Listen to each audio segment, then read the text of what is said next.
আমাৰ যিখিনি মানুহে এই বিষয়টো চাই তেওঁলোকে গৈ যিখিনি এজ পাৰ প্ৰট'কল কৰিব লাগে মানে তাত গৈ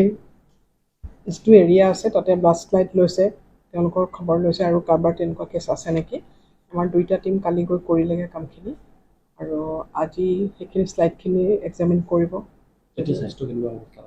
এই দুজনৰ এজনৰ Gopal Sharma he is a stroke patient আচলতে আগতে হৈছিলে তেওঁ ICUত আছে আৰু ইগৰাকী মোটামুটি ভালেই আছে যদিও তেওঁ হাইপথাইৰয়ডিজম আছে এইটোৱে পদক্ষেপ আমি ক'লোঁ আমাৰ এটা প্ৰট'কল থাকে এনেকুৱা জেই বা এনেকুৱা কেছ যদি ওলায় ফাৰ্ষ্ট প্ৰট'কল হৈছে ফিভাৰ বুলি গম পোৱাৰ লগে লগে আমাৰ ডিষ্ট্ৰিক্ট ছাৰ্ভেইলেঞ্চ গ্ৰুপত জনাব লাগে সেইবিলাক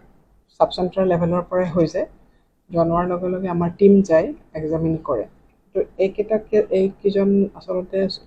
জেইটো জানে আপোনালোকে এটেক হোৱাৰ লগে লগে হয় যদিও সেইপিনে ৰিপৰ্ট কৰা হৈছে তেওঁলোকে নিজে ইচ্ছা কৰি প্ৰাইভেট হস্পিটেলত গ'ল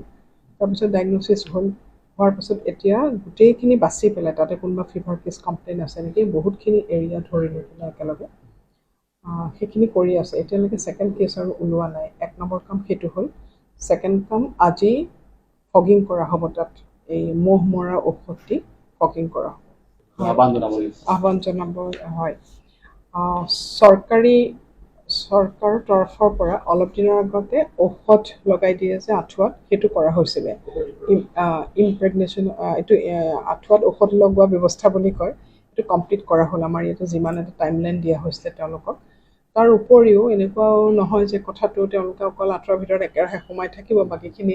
সময়টো চাগে কামুৰিছে সেইটো কাৰণে বন্ধ পানী কেতিয়াও থাকিব নালাগে বন্ধ পানীতে মহে পোৱালি দিয়ে আৰু সেই পোৱালিৰ পৰা সৰহকৈ মহ হয় আৰু এইটো আপোনালোকে জেই মানে জাপানীজ এনকেফেলাইটিছৰ 2টা ভেক্টৰ থাকে মাজত বগলী আৰু গাহৰি ফাৰ্ম গতিকে এইটোতো সাৱধান হ'ব লাগে আচলতে সেই গাহৰি আৰু বগলীয়ে চাফাৰ নকৰে চাফাৰ কৰে মানুহে কয় সেইকেইটা আমাৰ মাজত মিডিয়া বুলিব পাৰে তেনেকৈ হয় আৰু মানুহৰ সজাগ হ'বই লাগিব এতিয়া অৱস্থাটো আচলতে মানুহক সজাগ হ'বলৈ ক'লোৱে যেনিবা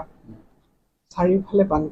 বানপানীৰ পাছত বন্ধ পানীৰ পাছত মহৰ উৎপত্তি তাৰ পৰা যিবিলাক মেডিচিনবিলাক দিয়া হয় সেইমতেতো কৰাই হয় কিন্তু এসাগৰ যদি এক পুখুৰী পানী যদি থাকে সেই গোটেই পানীখিনি দৰৱ দি তাতো মানুহে ব্যৱহাৰো কৰে এইটো সম্ভৱ নহয় মহৰ পৰা বাচি থাকিবলৈ যিখিনি কৰিব লাগে সেইটোৱে কৰিব লাগিব এতিয়া বৰ্তমান আমাৰ একো ঔষধৰ অভাৱ নাই তেনেকৈ কিছুমান 2-এটা হ'লেও আমাৰ যিটো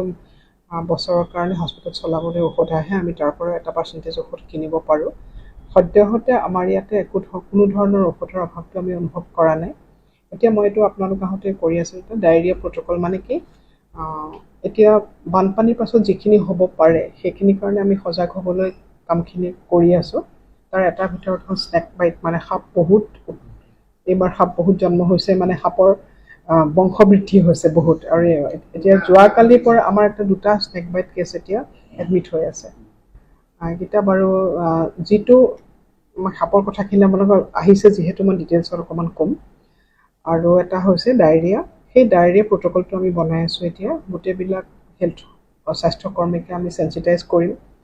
আৰু ৰাইজেও সেইমতে হ'ব লাগে যাতে উদঙাই থোৱা বস্তু নাখায় মাখি পৰা বস্তু নাখায় বেছিকৈ পকি যোৱা বা তেনেকুৱা ফল মূল নাখায় ষ্ট্ৰীট ফুড মানে ৰাস্তাত কাষৰ ফুড এভইড কৰে ঘৰত বনাই গৰমে খাব লাগে ফিল্টাৰ কৰা পানী খাব লাগে হেণ্ড ৱাশ্বিং প্ৰট'কলটো ফ'ল' কৰিব লাগে যিটো হাত ধুবলৈ চৰকাৰে আজি বহুত দিনৰ পৰা শিকাই আছে সেইখিনি কৰিব লাগে সেইবিলাক আমি সজাগতাৰ কাৰণে কৰিছোঁ আৰু যিকোনো ধৰণৰ স্বাস্থ্য বিভাগৰ মিটিঙতে সেইবিলাক কথা পুংখানুপুংখকৈ ৰাইজক বুজাবলৈ আমি আহ্বান জনাইছোঁ আমাৰ গ্ৰাছৰুট লেভেল ৱৰ্কাৰসকলক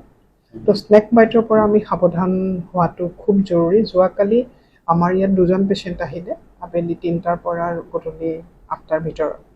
লাহোৱাল PHC আৰু টেঙাখাটতো 2জন পেচেণ্ট একে সময়তে তাৰে বাকী কেইজন ঠিক ঠাক হ'ল আমাৰ কেইজন আমি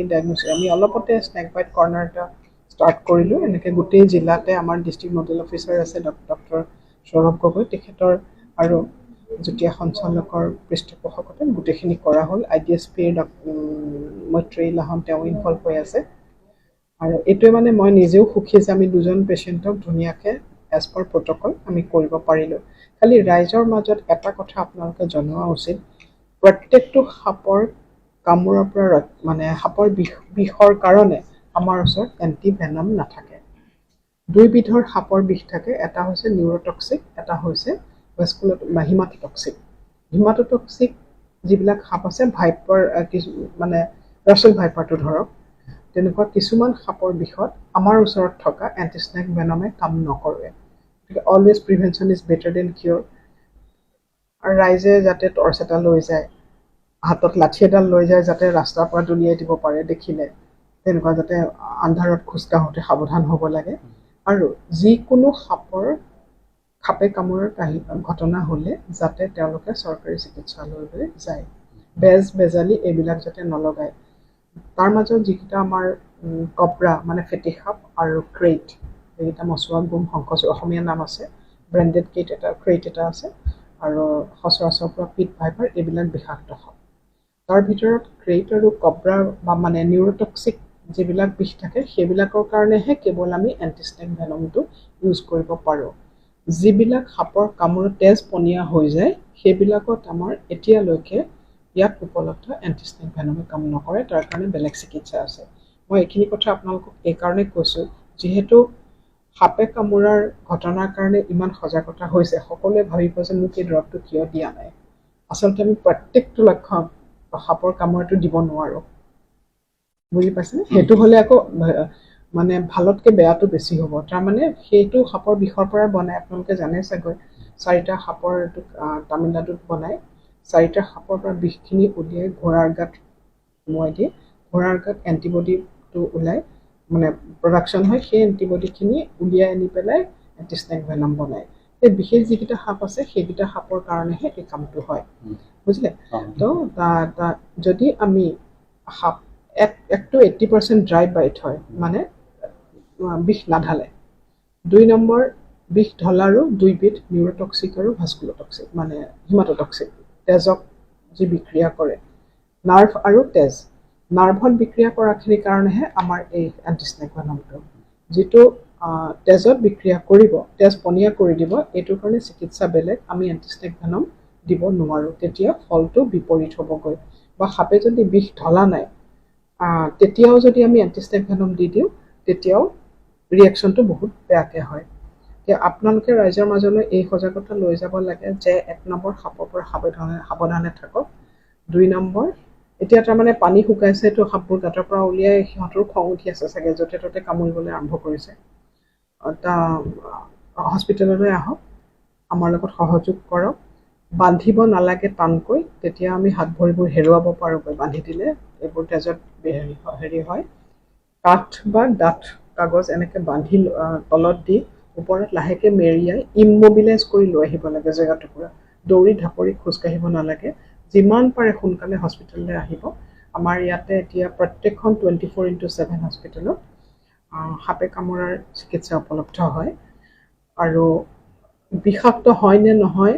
সেইটো চিন্তা কৰি যায়, এইটো একো নহয়, কিন্তু সেই কথাটো আমি ৰিস্ক ল'ব নোৱাৰোঁ। আমি যিকোনো সাপে কামোৰা মানুহ এতিয়া একো লক্ষণ নাথাকিলেও 24 আৱাৰ্ছ ৰখাৰ ব্যৱস্থা কৰিছোঁ। আৰু যদি লক্ষণ ওলাই দিওঁ, তেতিয়া বেলেগ ধৰণৰ হ'ব